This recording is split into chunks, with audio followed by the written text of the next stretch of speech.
आई भैया एगो तिलक के गीत कमेंट में रुआ लोग लिखी कैसन बा। ई जन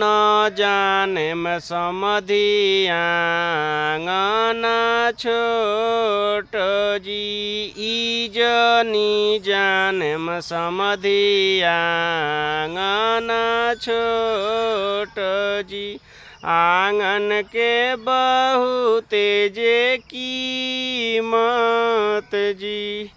ओही में पापा गी नहीं है सावाला खावा जी, बड़े बड़े नाम मोरे पापा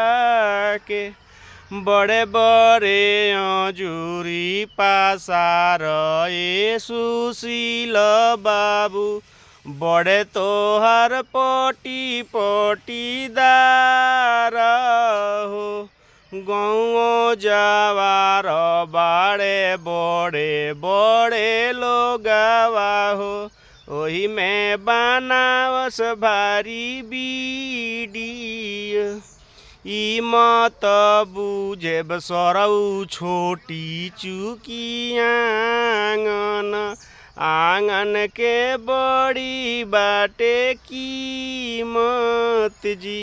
ओही आंगन में जे बिछाई बरतन जी,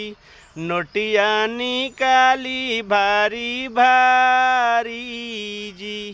आंगना के मालिक हमें बेबू हो बिकाऊ हो, मांगेले बड़े बड़े दहेज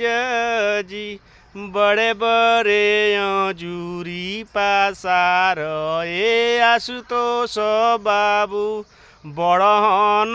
तोरे चाचा जी के नाम